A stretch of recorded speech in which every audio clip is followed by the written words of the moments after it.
And now let's get you the latest in the world's largest democratic election in India.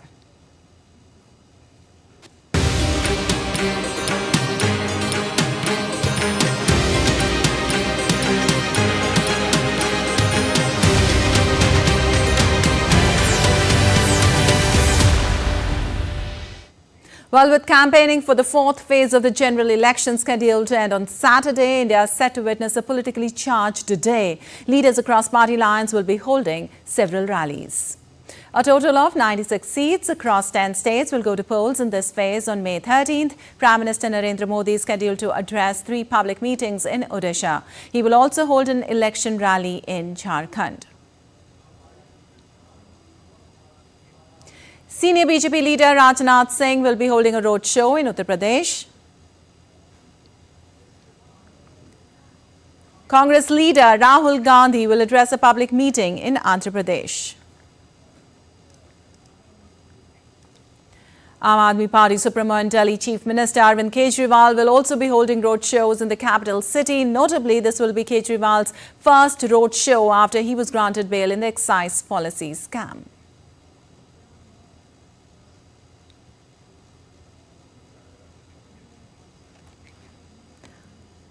Well, in the upcoming spectacle of democracy set to unfold on May 13th, the revered battleground of Kanpur Lok Sabha constituency shall witness the crescendo of electoral fervor. Former Union Minister Shri Prakash Jaiswal, he won in 1999, 2004 and 2009 and lost in 2014 and 2019. 3 बार हमारा पलड़ा भारी रहा, पलड़ा तो ऊंचा नीचा होता रहता है। इस बार जनता चुनाव लड़ रही है। इस बार इंडिया गठबंधन नहीं लड़ रहा है और जनता लड़ रही है महंगाई पे, बेरोजगारी पे। For the BJP, party veteran Murli Manohar Joshi shifted from Varanasi to Kanpur in 2014 and defeated Jaiswal. In 2019, Satyadev Pachauri defeated Jaiswal. The BJP has again robbed its incumbent member of parliament and fielded Ramesh Avasthi. हर वर्ग का बहुत एक समर्थन होता है, एक अति उत्साह के साथ समर्थन होता है, तो पूरी जोश और उत्साह के साथ लोग समर्थन दे रहे हैं और यहाँ भारतीय जनता पार्टी की ऐतिहासिक विजय होने जा रही है. On June 4, the people will know whether Kanpur lives up to its bellwether status again. Siddharth Bharadwaj's report for DD India. Well, Andhra Pradesh is still coming to terms with its pace of development. Some believe it is too slow. Others think it is progressing at the right speed and at the right direction. The issues in the state for the young voters have moved beyond the demands for special status. They are looking for infrastructure to create their own opportunities to compete with cities like Hyderabad and Bengaluru. Marklin reports for more. The state of Andhra Pradesh sees itself as a new state, just 10 years old, finding its way to a path of sustained development. The election is a time when people take stock of what has been achieved since the last time they voted in 2019. The issues in this election are many, and the key is speed. Speed of implementation, and trying to move beyond past assurances that seem stuck in time, like the special category status, Polavaram irrigation project, the proposed privatization of Visakhapatnam steel plant, among others. Since the loss of Hyderabad to the state of Telangana, Andhra Pradesh has seen 2 governments of the TDP and the YSRCP. Both have tried to create the right infrastructure for economic growth and investment in the state, but there is a question of where. Naidu said that 2014 when he came, Amravati would be the greenfield capital, and that time it was on the floor of the House, agreed by both the parties. Okay, go ahead. Then Jagan comes back and says that no, we will not have one capital, we'll have 3 capital under the factor of decentralized development. So as of now, as you said, we don't know which is the capital. Visakhapatnam has the tranquility of the sea on the one side, and right now the turbulence of an election campaign on the other, which is entering its final lap as parties make that last effort to get their message out to the voter. The city has a vibrant startup culture with over 76 startups across sectors. It's not about the government which is ruling here. It's not about any particular party, but we have an ocean of opportunities.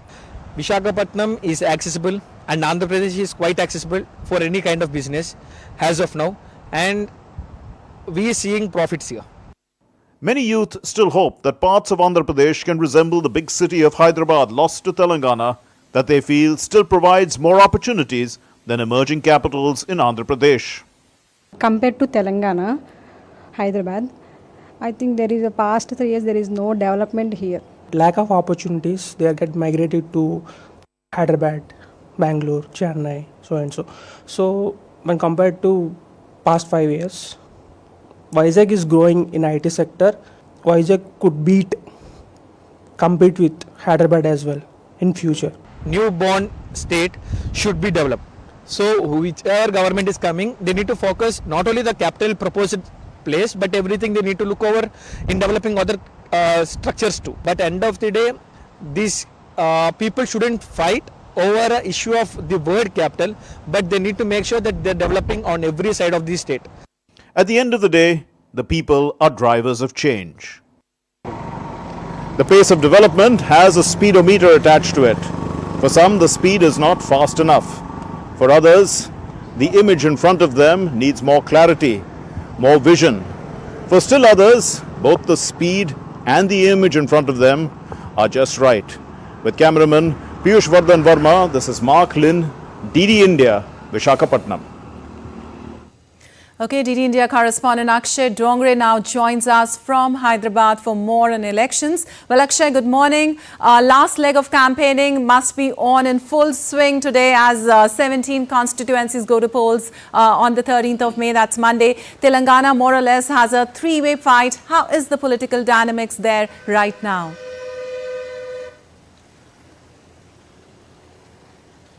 Well, Lipakshi, you're absolutely right. This is the last leg of the campaigning, and in fact, all of these political parties who are involved in this three-cornered fight, in fact, for Hyderabad, it will be a quadrilateral fight because there is AIMIM that's a strong player here as well. In fact, trumping all the others for especially this constituency. But when it comes to the campaigning phase, yes, all of the political parties have given one last push to the campaign process. Union Home Minister Amit Shah will be here in Hyderabad. He will be conducting a press conference.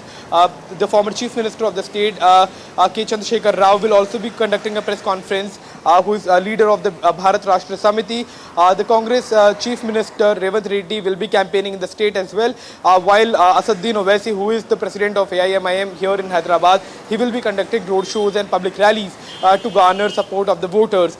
In fact, it has turned out to be quite an interesting fight, Lipakshi, because we are looking at first time the BRS going solo without the support of AIMIM going without the support of Bharat Rashtra Samiti in the Lok Sabha polls.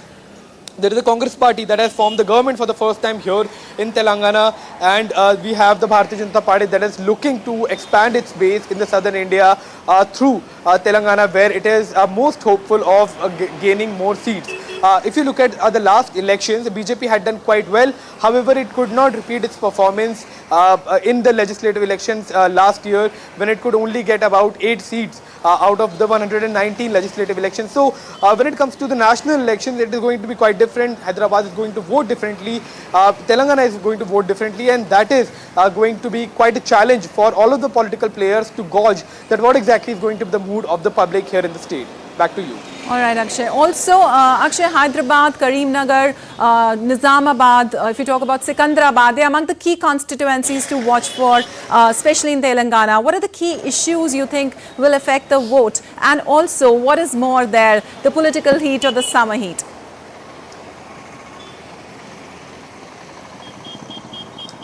Well, it's both actually. The political heat seems to be trumping the summer heat, and even though the temperatures are hovering around 40 degrees Celsius, the political heat has been intensifying over the past few days, with big wigs from all of the political parties giving their best in terms of campaigning and rallying, trying to garner support and expand their bases. As you can see, the mood is such that extreme campaigning going on. There you have a buzz of BRS, with their speakers and all, and these kind of scenes are visible all over these constituencies, be it Nizamabad, Karimnagar, Sikandrabad, they're here in Hyderabad. All of the political players are giving it their last push, but when it comes to the issues, it is going to be a mix of all of the issues, including the civic issues, the national issues, because generally when it comes to the national elections, people vote on the national issues. I would like to show you the kind of civic apathy here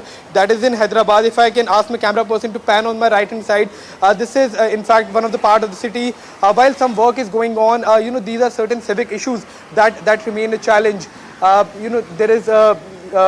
are lakes that are dirty. There are pavements that are unkept and there are unmade, left, uncompleted. So these are certain civic issues. This is not just one part of the city. Everywhere you go in Hyderabad, you will see you will see some problems in the civic infrastructure. So that is the civic issues of the people of Hyderabad. When it comes to the national issues, then certainly infrastructure development, national security. These are certain issues that have been talked about by the leaders. Unemployment, inflation, corruption have also been featuring in the rallies of BJP. In fact, Prime Minister Narendra Modi himself has been talking about corruption by both attacking the BRS and the Congress party while ruling the state. So these will be key issues that will be voted upon, but also the leadership that the political parties are providing in terms of the national politics, that is also going to hold a key value for the voters when they go to the EVMs and cast their ballot. All right, Akshay. Also, you've been there for quite some time now in Telangana. What is the general mood of the public there?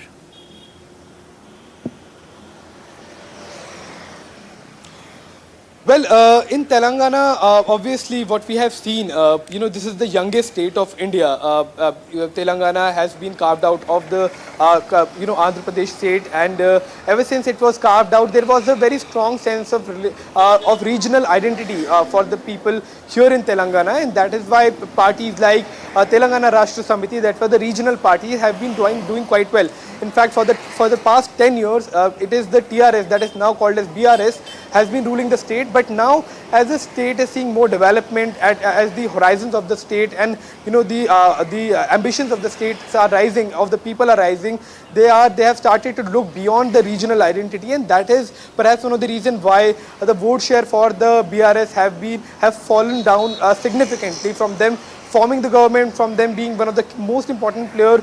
They have now been reduced to perhaps a second or even third important player here in the state, because in the last assembly elections, legislative assembly elections, Telangana Rashtra Samiti or the BRS could only get 39 out of 119 seats. So that says a lot of how the mood of public has changed.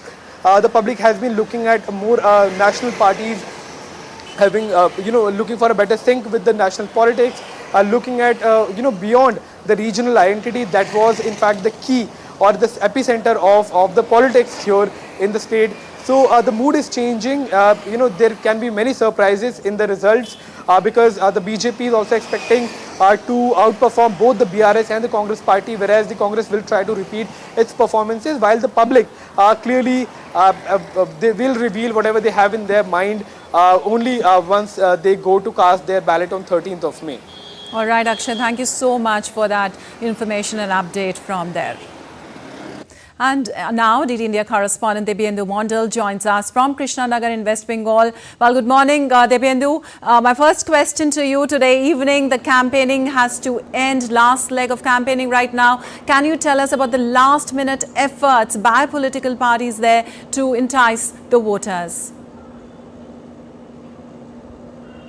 Very good morning, Lipakshi, from here in West Bengal. So of course, today is the last day of campaigning, and all political parties that are in the fray in this particular phase of election in West Bengal, where 8 crucial seats goes to polls in the southern part of the West Bengal. So of course, in fact, the BJP, the Trinamool Congress, the Congress, as well as this left that are predominant parties here in West Bengal are giving their all might and putting in all of their efforts to ensure that to woo the voters. Yesterday, Amit Shah was here in West Bengal, in Ranaghat. He went to Asansol, which is also going to polls in this particular phase. In Krishnanagar here, we have seen Mithun Chakraborty, a Bollywood actor and also known as Mahaguru in West Bengal, was campaigning here. He is in fact also campaigning in different parts of the other constituencies that are going to polls in this particular phase. Of course, the Trinamool Congress is also putting in their star campaigners to campaign for their candidates. Today, Yusuf Pathan, who is contesting in Behrampur against the Trinamool Congress, I beg your pardon, the Congress's Adhir Ranjan Chaudhary, is of course, it will be an interesting contest. A lot of campaigning lined up in this particular seat of Behrampur. So of course, all political parties are putting in all their efforts to ensure and woo the voters to ensure that they vote in their favor on the 13th of May when these 8 crucial seats goes to poll. Back to you, Lipakshi. All right. Also, Debendu, what are the issues in the state which are most important for people, which will, do you think, affect the voting also?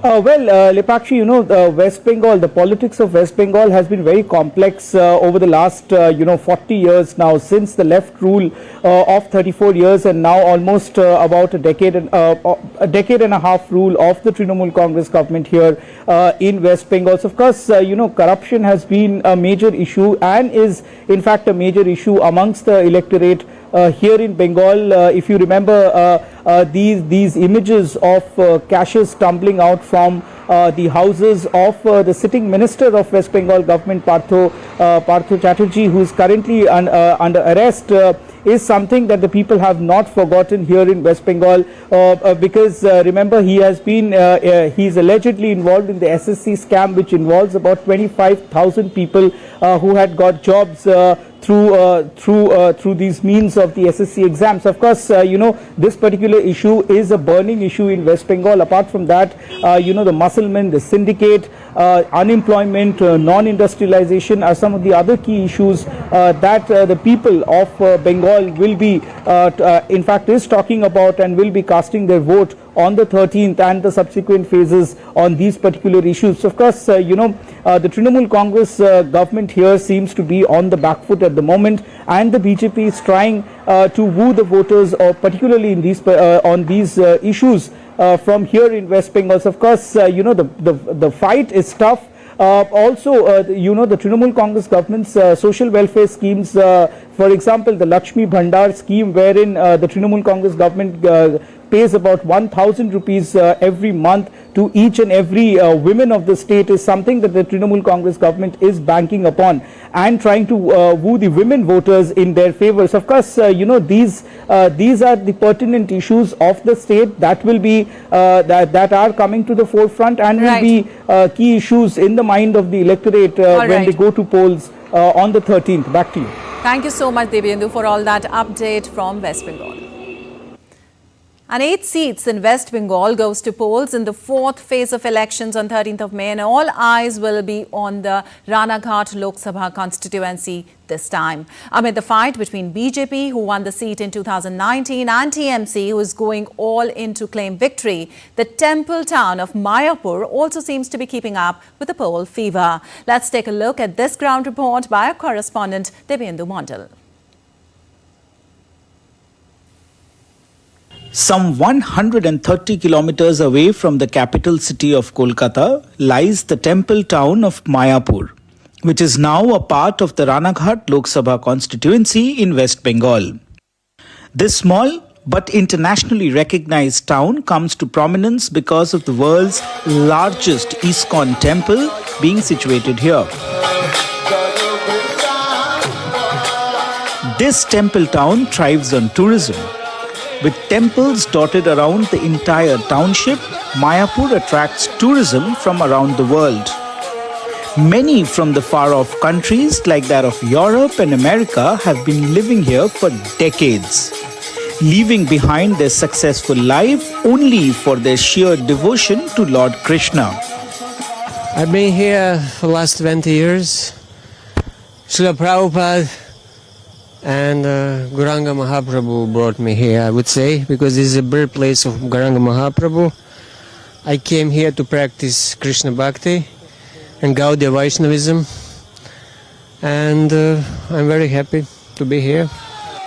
To witness the evening aarti here at the Mayapur temple, thousands of devotees, not just from India but from across the world, queue up every day.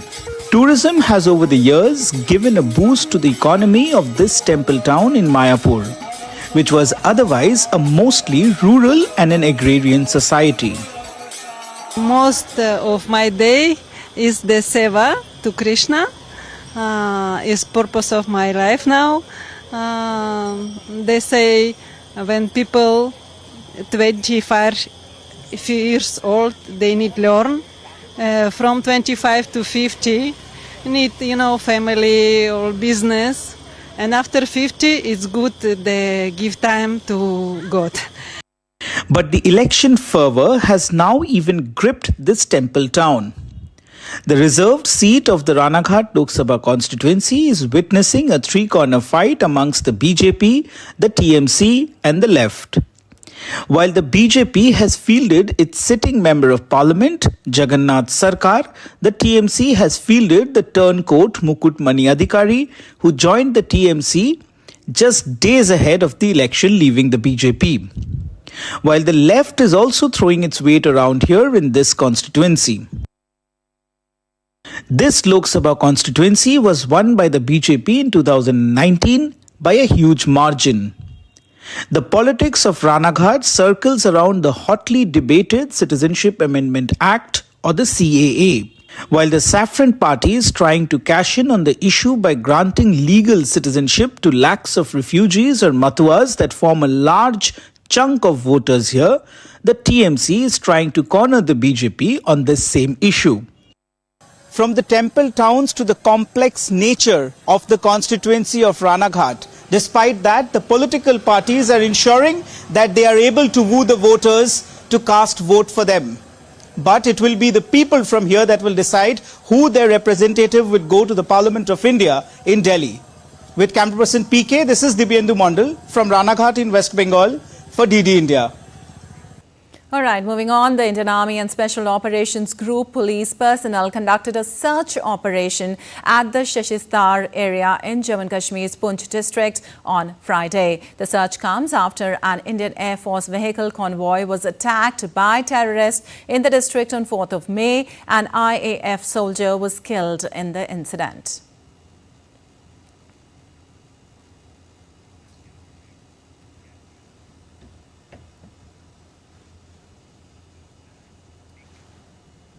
Well, National Technology Day is an annual observance celebrated on May 11th to honor the remarkable achievement of scientists, researchers and the profound impact of technological advancements. DD India's correspondent Tapas Bhattacharya with more inputs has this. In a world driven by innovation, there comes a day to celebrate the brilliance that propels us forward.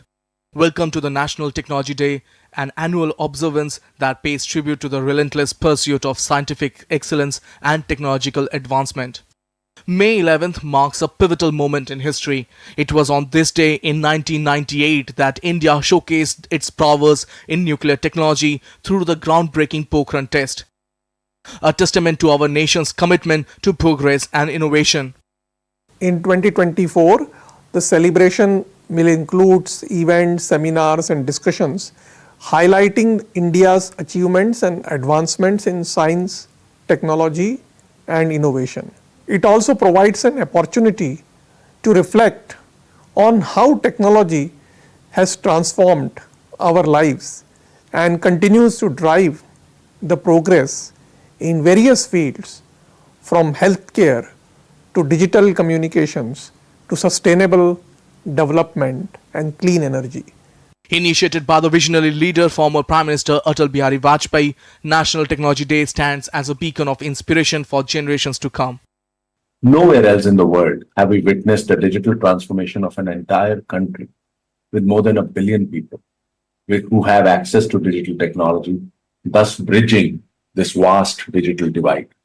This includes initiatives like DigiLocker, Aadhaar, MyGov, UPI and all other massive digital public infrastructure initiatives which are actually served free as digital public goods. But this day is not just about looking back, it is about embracing the future. This year, the theme resonates with the urgency of our times: clean and green technologies for a sustainable future. It is a clarion call to harness the innovation for the betterment of our planet. By celebrating the National Technology Day, we are igniting the curiosity and enthusiasm of young minds, inspiring a new generation of innovators who will drive progress and lead us towards a brighter tomorrow. Wish you all a happy National Technology Day. With camera person Mahesh Sharma, this is Tapash Bhattacharya for DD India from Delhi.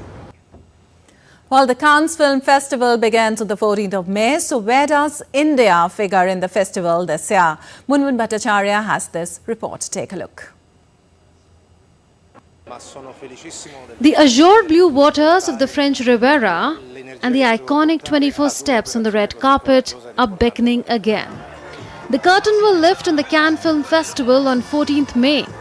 And for 12 days, it will be a celebration of an eclectic mix of world cinema and fashion. The Cannes Film Festival is nothing short of an annual pilgrimage for celebrities, actors, filmmakers, fashionistas and film and fashion aficionados, besides tourists who flock up to this French city to see it unleash its magic year after year. The visibility and popularity of this film festival is such that it is seen as a template for international film festivals around the world.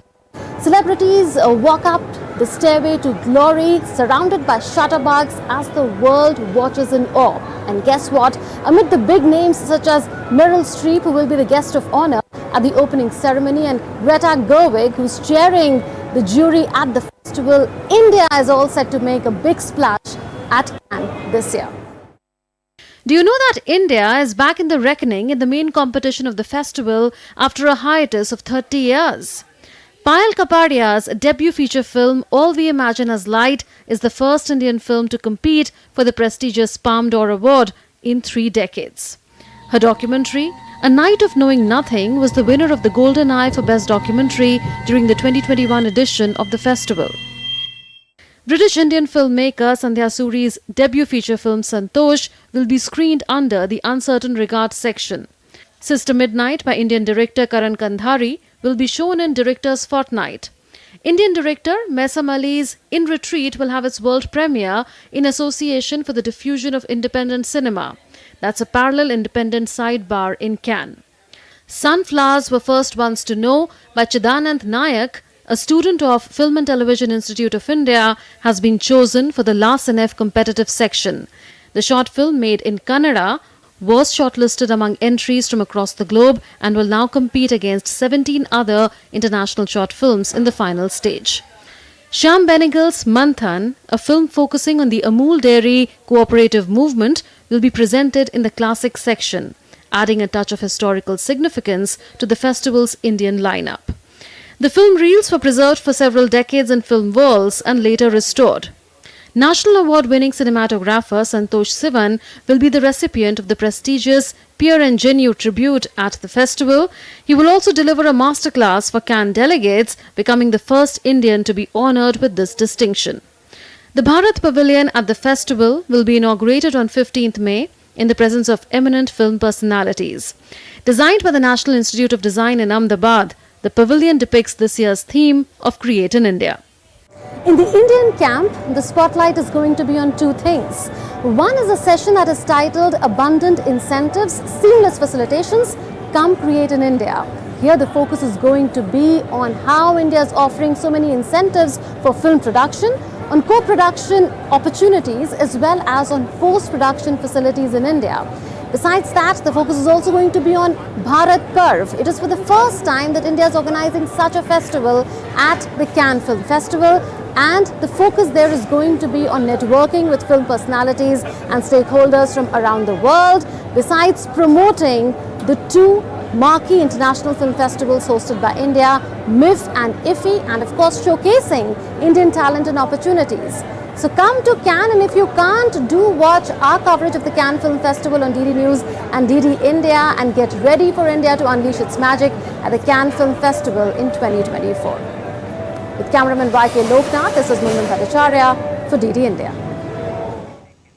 And still to come on DD India News Hour. Amidst ongoing war between Russia and Ukraine, the US announces new $400 million military aid package for the latter. We'll tell you the latest about the former President Donald Trump's hush money trial case. And South Africa's top court to hear a challenge to the decision to allow former President Zuma to contest elections.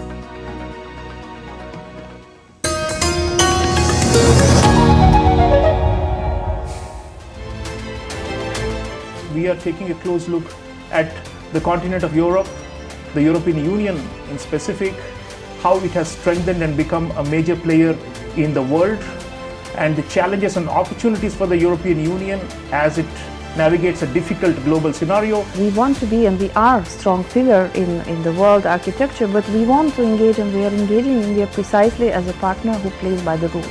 So much we can do together because we are democracies, largest democracies. We are playing by the rules. We respect UN Charter. We have not attacked our neighbors.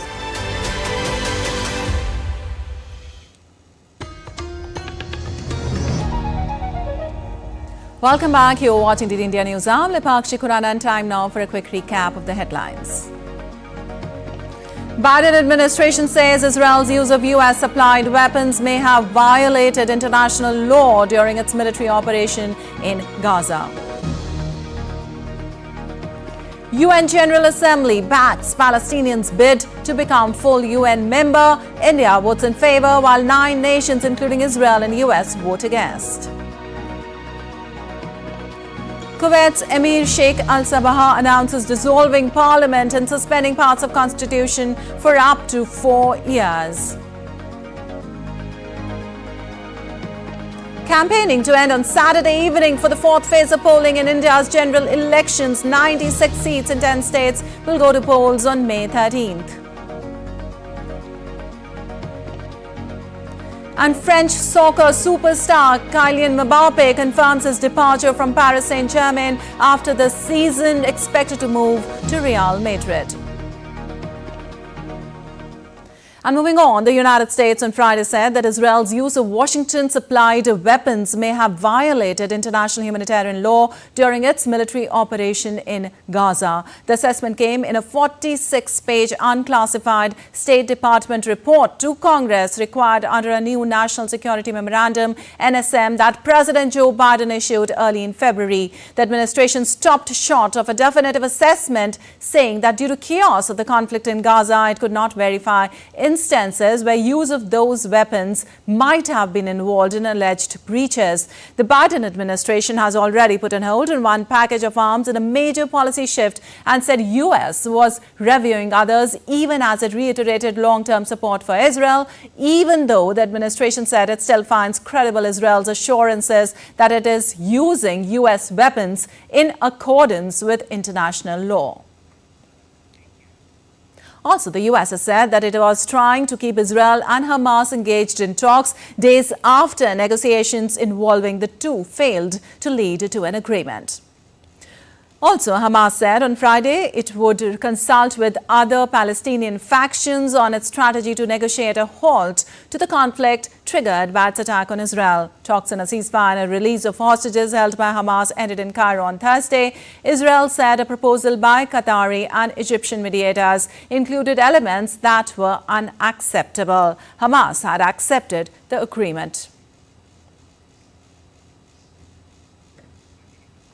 Israel-US ties tested amid conflicts in Gaza. US was devoted to Israel's defense at the beginning of the conflict. US says it is committed to a two-state solution but argues that it begins with a ceasefire. Growing rift between Israel and US over the conflict in Gaza. Fissures appeared after US President Joe Biden threatened to withhold weapons supply to Israel. Biden says US will stop supplying Israel with weapons if it expands military operations into Rafah. Israel Prime Minister Netanyahu vows to defeat Hamas in Rafah despite US arms threat.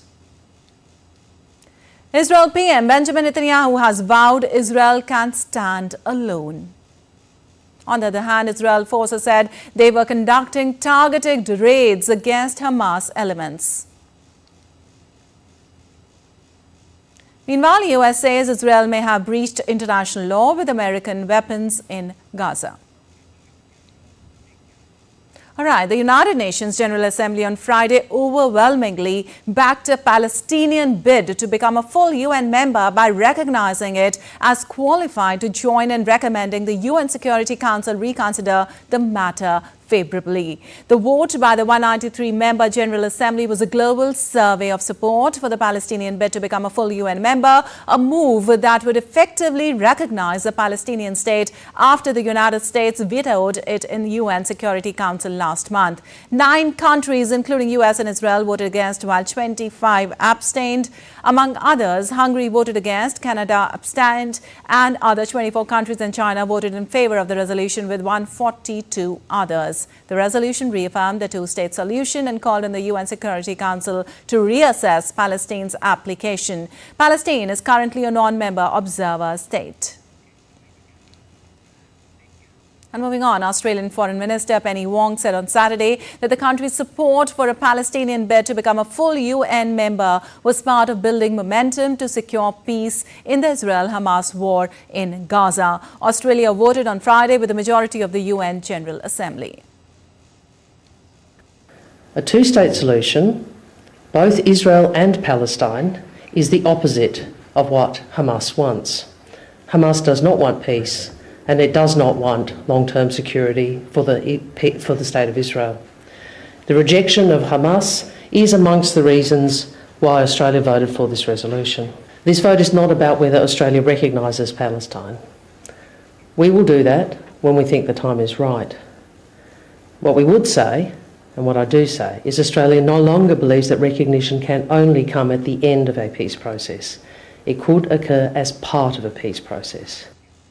All right, Ukrainian President Volodymyr Zelensky vowed to defend Kharkiv region as Russian forces launched an armored ground attack in the area on Friday. Russian troops attacked near Ukraine's second city of Kharkiv in the northeast of the country and made small inroads, opening a new front in a war that has long been waged in the east and south. Ukraine sent reinforcements as fighting raged in the border areas of the region, the defense ministry said, adding that Russia had pounded the frontier town of Vovchansk and guided aerial bombs and artillery. We are adding our strength to the Kharkiv directions, along our straight border and along the entire front line. We will constantly destroy the occupier in such a way as to thwart any Russian offensive intentions. Well, the U.S. is preparing a $400 military aid package for Ukraine as the U.S. returns to a regular pace of supplying weapons to Kyiv after lawmakers passed a $95 billion bill, the White House said on Friday. The Ukraine aid package includes artillery, munitions for NASAMS, air defenses, anti-tank munitions, armored vehicles and small arms. As part of the $95 billion aid bills, Congress authorized $60.8 billion worth of various forms of aid to Ukraine.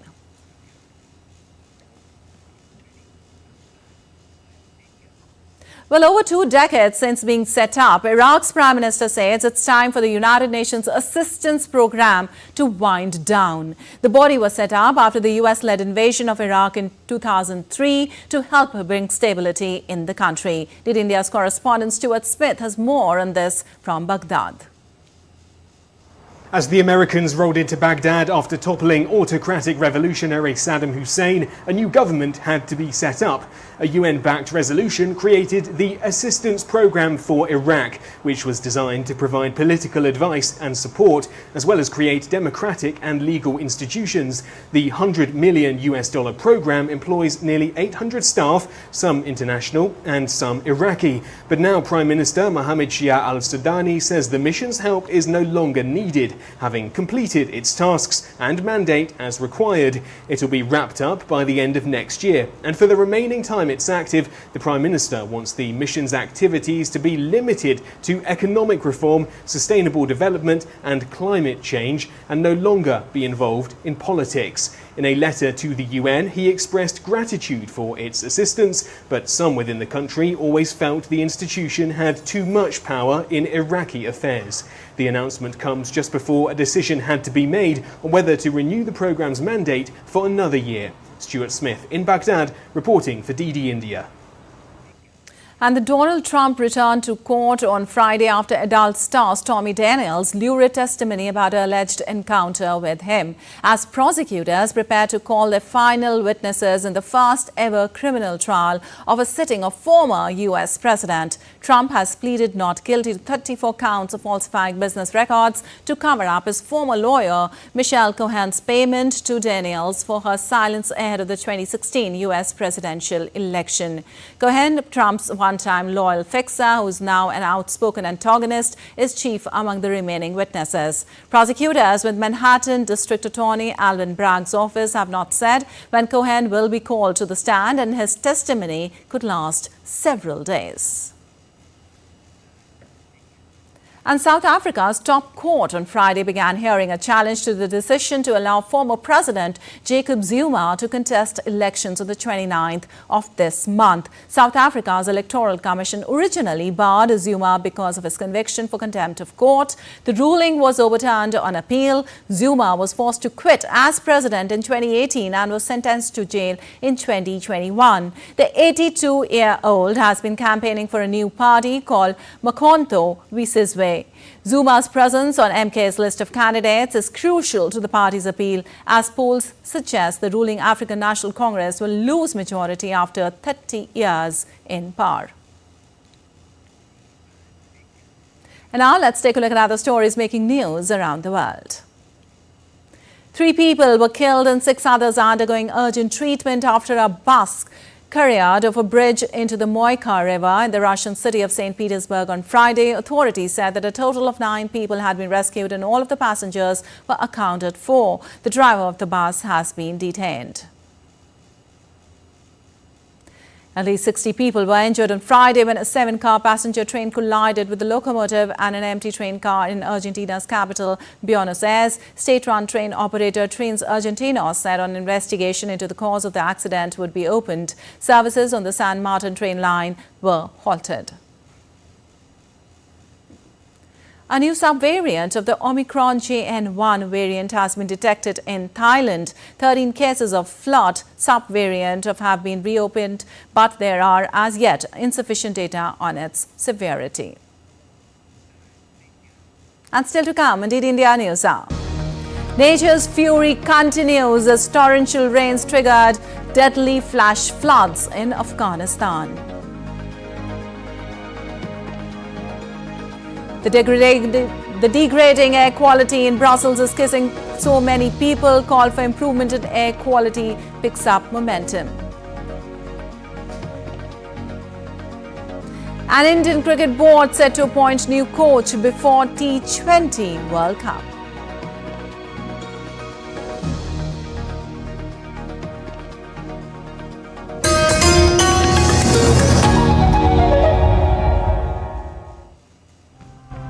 How bad is climate change for us Indians? And 80% of our population lives in districts that are at risk of climate-induced disaster. It is a concrete structure. It is a groundwater tank. So they collect the water, store it. When they go deeper after 10 feet, they used to get the saline water.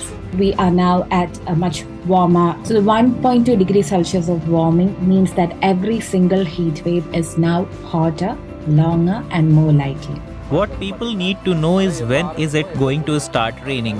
When is it going to stop? If we provide this information, people can make their plans accordingly.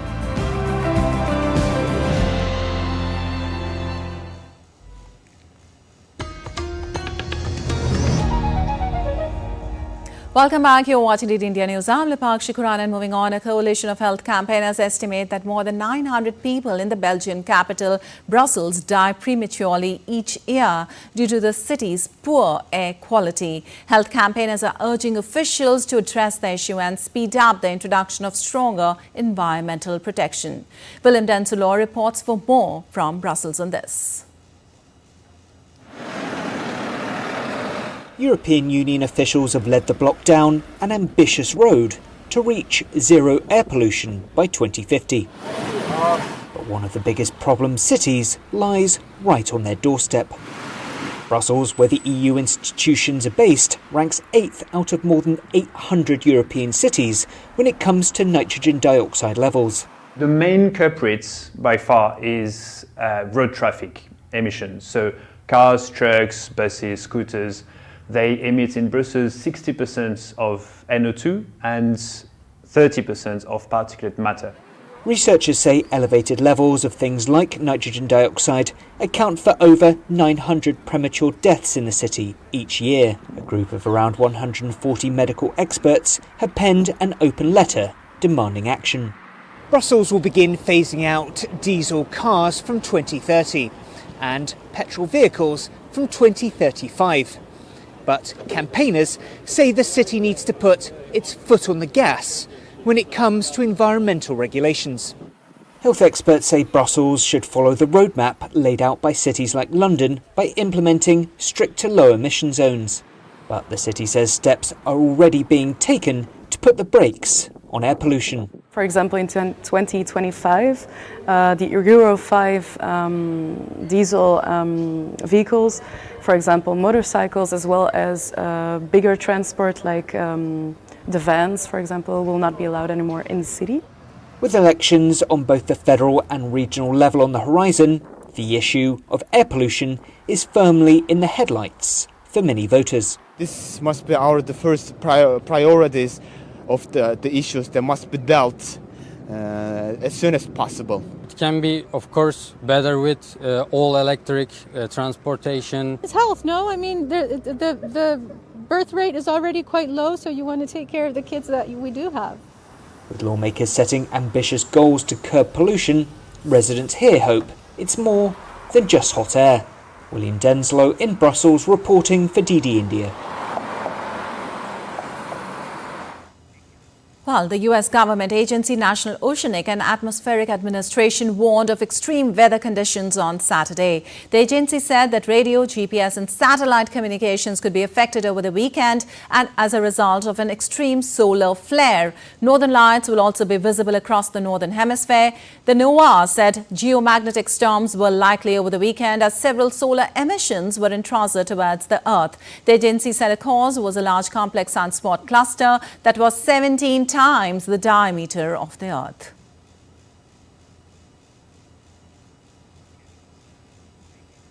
And now some more weather updates. India's Delhi National Capital Region witnessed major thunderstorms, strong winds and rainfall late on Friday evening. The storm caused major traffic disruptions and flight diversion. Delhi Airport said that 9 flights heading to the city were diverted to Jaipur in Rajasthan. Adjoining areas like Noida and Ghaziabad also experienced a sudden and intense dust storm. The Indian Meteorological Department said that winds over 50 km per hour were reported in Delhi. The IMD urged residents to remain indoors and refrain from unnecessary travel.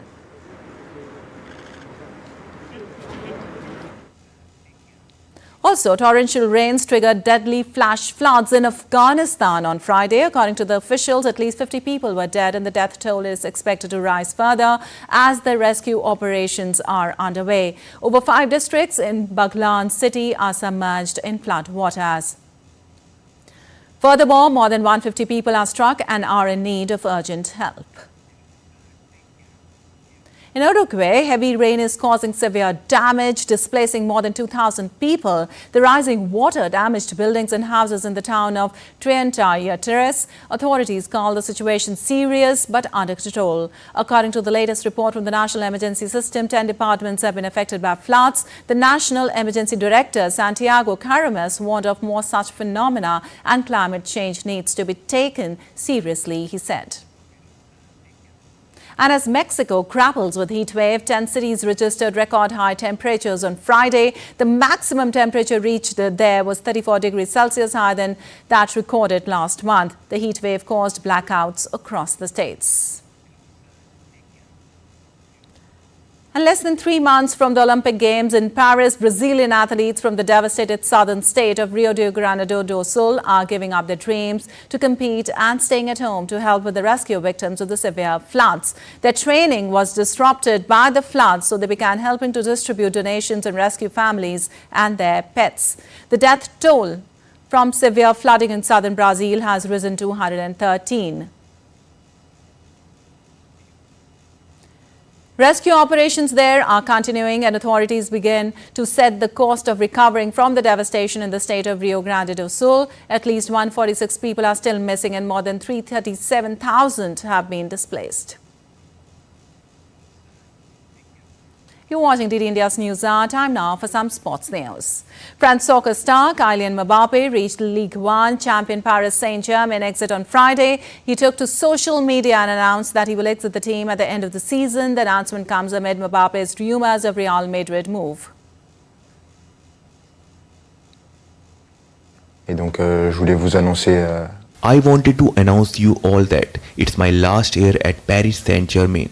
I will not extend and the adventure will come to an end in a few weeks. I will play my last game at the Parc des Princes on Sunday. And the Board of Control for Cricket in India is set to invite applications for new head coach of the men's cricket team before T20 World Cup. BCCI Secretary J. Shah said that an advertisement to hire a new head coach will be released soon. Rahul Dravid's current contract with the BCCI as the head coach of the Indian team runs out at the end of June. India will take part in T20 World Cup in West Indies and USA. It begins on June 2nd. Shah confirmed the new head coach will be offered to take charge till the ODI World Cup in 2027. And people in England's Nottingham were in for a beautiful visual treat as the Northern Lights lit up the night sky. According to US-based Space Weather Prediction Center, there was an ongoing extreme geomagnetic storm which will continue through the weekend.